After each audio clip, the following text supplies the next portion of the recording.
You know, it seems to me that Wes Anderson has been on a bit of a tear lately, and it's not really his fault. He's just been the center of a ton of trends. So it's perfectly fitting that his movie Asteroid City just came out. So we're going to watch this behind the scenes video and see what we can learn from it.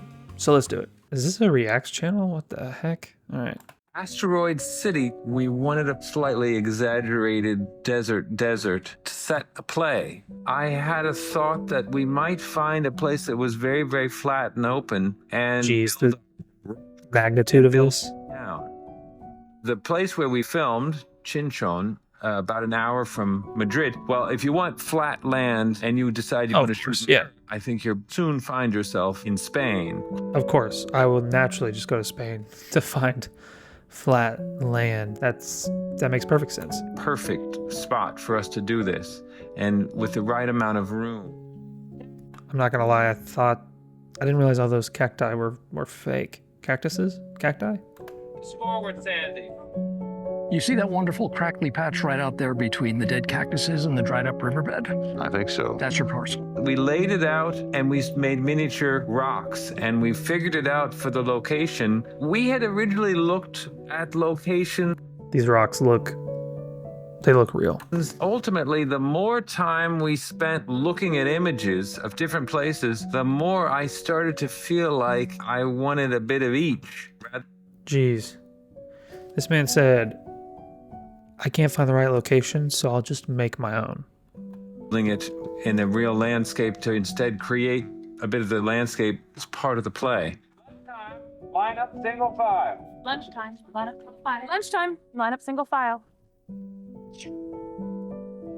My word, hot. Asteroid City, the town itself, slowly in the course of time, Adam Stockhausen and I working together on this, I guess the thing was to try to make buildings that were as evocative of the time as we possibly could, and as interesting as they could be, and the place always needed to have a certain mystery. You know, Okay, I think he's getting at something right here, which is the production design and the set design of this whole movie. You know, obviously, within every movie, the production and set design needs to play into the story. In fact, it's like 1,000% necessary. What I think a lot of like new filmmakers or one-man band filmmakers tend to overlook, 100% honest, what I overlook sometimes is just the need for set design as a whole. Like, this movie would be nothing without set design. Wes Anderson is an incredible director, but it's not going to hit this way if it's not designed this way. Anyways, moving on. a freeway on-ramp there that goes to nowhere. There's a crater on the edge of the town. Crater is crazy. Things we needed for our story. We built it all, and the great thing was that it was a place where we could work with a very small group. There's two things. The first thing is that Wes Anderson is working the entire movie out in this one set. Obviously, this makes sense for a lot of his movies because they're very play-like, feels kind of like theater in some instances. I think it's cool for this movie because he just said, hey, this is our one location. We're going to make it look amazing, and we're going to work completely within this location.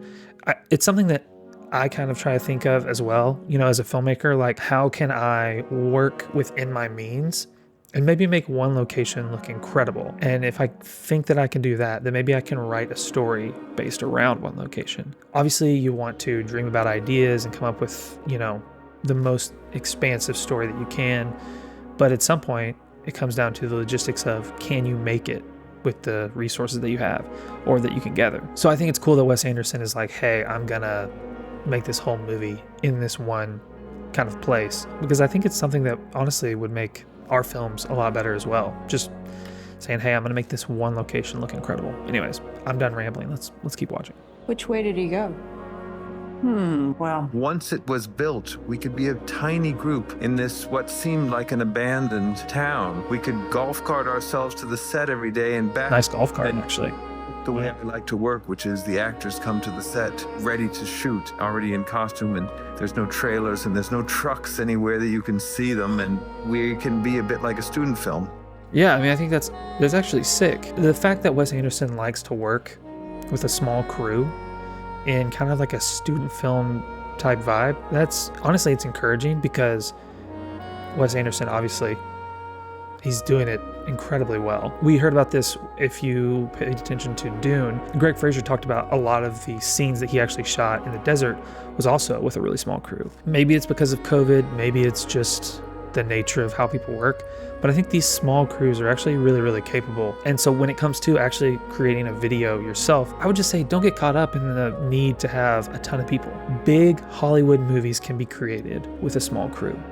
So your lack of available crew members or friends that can help you make a video shouldn't stop you from making the idea that you really want to make, because Wes Anderson's out here shooting Asteroid City with a student film crew. I mean, they're not actually students, but you get what I'm saying. So we were a student film on an enormous giant set in the middle of Spain.